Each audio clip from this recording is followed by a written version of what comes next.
Market ने इस consolidation का या तो हाई या फिर लो जो है वो लेके ऊपर चली गई है। तो हमेशा याद रखो कि आपके पास जब कंसोलिडेशन होती है उसके बाद एक्सपेंशन होती है।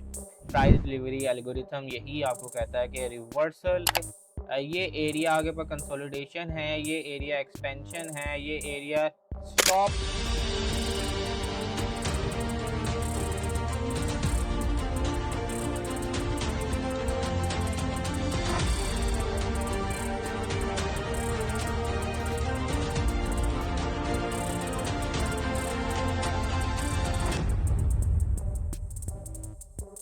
हमारे पास मार्केट जो है वो सिर्फ 4 फेजेस में चलती है।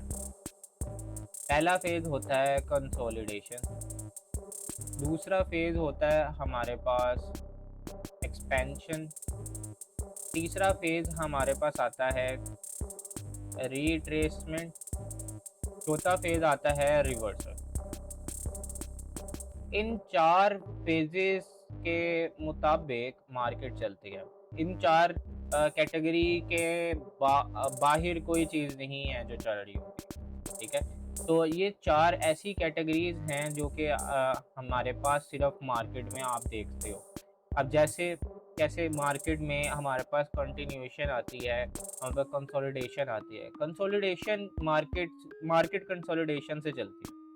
कंसोलिडेट की मार्केट ने इस कंसोलिडेशन का या तो हाई या फिर लो जो है वो लेके ऊपर चली गई। फिर मार्केट में क्या हुआ, ये एक्सपेंशन जो यहाँ से यहाँ तक आई है, ये एक्सपेंशन मार्केट थोड़ा सा रिट्रेस करती है और वापस मार्केट जो है वो एक्सपैंड करने की कोशिश करती है। ये पहली कंडीशन है जो मार्केट फॉलो अप करती है। दूसरी कंडीशन, मार्केट कंसोलिडेशन करती है, दूसरी कंसोलिडेशन के बाद एक्सपेंशन करती है और एक्सपेंशन के बाद आपके पास यहाँ पे कोई ऑर्डर ब्लॉक या कोई भी एक लेवल से, रेजिस्टेंस लेवल से मार्केट रिवर्स होने की कोशिश करती है और मार्केट रिवर्स होने की कोशिश करने के बाद एक रिट्रेसमेंट देती है और रिट्रेसमेंट के बाद एक पूरा रिवर्सल आता है, ठीक है। ये दूसरी कंडीशन है जो मार्केट आपके पास करती है। अब तीसरी कंडीशन क्या है? तीसरी कंडीशन ये है कि मार्केट कंसोलिडेट करे, कंसोलिडेट करने के बाद वापस ऊपर जाए, एक्सपेंशन करे, फिर कंसोलिडेट करे, फिर मार्केट ऊपर चली जाए।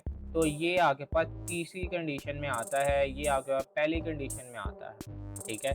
तो आपके पास मार्केट में यही 3 कंडीशन मोस्टली ज़्यादातर फॉलो अप होती हैं और इसी पैटर्न के मुताबिक होती हैं, ठीक है।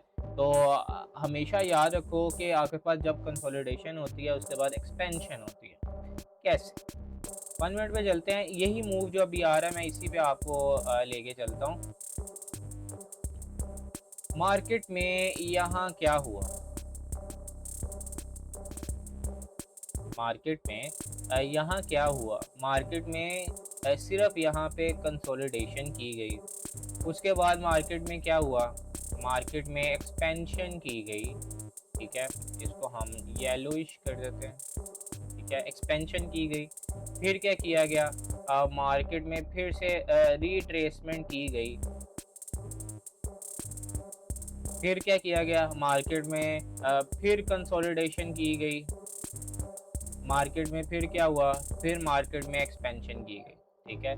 हमेशा यही फ्लो आपके पास कंटिन्यू रहता है जब तक मार्केट एक ट्रेंडिंग में रहती है। और रिवर्सल कहाँ पे आता है? रिवर्सल को देख लेते हैं।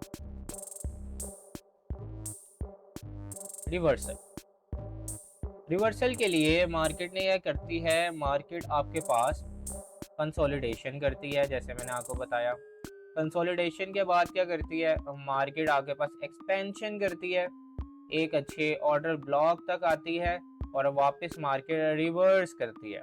रिवर्स के बाद मार्केट रीट्रेस करती है, मार्केट फिर कंसोलिडेशन में चली जाती है, वापस एसएल्स को हंट करती है और वापस अपना एक रिवर्सल मूव दिखाती है। हमेशा एसएल से हंट करके फिर मार्केट मूव दिखाती है। तो यही move continue to continue, continue to continue रहता है तब तक के लिए जब तक मार्केट जो है वो अपनी लिक्विडिटी को कंप्लीट नहीं कर लेता और ट्रेंड में अपने रिवर्स नहीं हो जाता, ठीक है। तो ये बेसिकली मूव है जो कि मार्केट कर रही होती है हर स्टेज के अंदर और इस चीज़ को आप inter bank price delivery algorithm कहते हैं। ये आईसीटी का बनाया हुआ कॉन्सेप्ट है, ठीक है। और आईसीटी के बारे में हर कोई जानता है और हर कोई सीखना चाहता है। तो आईसीटी के बनाए हुए कॉन्सेप्ट के मुताबिक ये चीज़ हमारे पास होती है कि inter bank price delivery algorithm यही आपको कहता है कि reversal with retracement, consolidation with expansion with a retracement। तो ये साइकिल जो है वो कंटिन्यूएशन की तरफ चला जाता है। अब हमेशा ये चीज़, इस चीज़ में ये चीज़ याद रखो कि कंसोलिडेशन के बाद आगे पास रिट्रेसमेंट नहीं होती। कंसोलिडेशन के बाद आपके पास रिवर्सल नहीं होता। कंसोलिडेशन के बाद सिर्फ आपके पास क्या होता है, एक्सपेंशन होती है। तो एक्सपेंशन कंसोलिडेशन के बाद होती है, रिवर्सल आपके पास, रिवर्सल के बाद कंसोलिडेशन, रिवर्सल के बाद आपके पास कंसोलिडेशन हो सकती है, लेकिन कंसोलिडेशन के बाद रिवर्सल नहीं आ सकता, ठीक है। तो यही चीज़ यहाँ पे देख लो कि आपके पास क्या हुआ, आपके पास ये चीज़ जो है वो ये पूरा एक एरिया जो है वो कंसोलिडेशन एरिया है।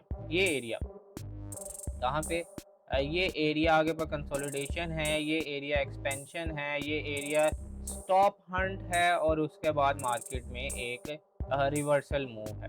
तो कंसोलिडेशन के बाद एक्सपेंशन होने के बाद आपके पास रिवर्सल आ रहा है। कंसोलिडेशन, एक्सपेंशन एंड रिवर्सल, ठीक है। तो ये चीज़ आप देख सकते हो इस फिनोमिना में।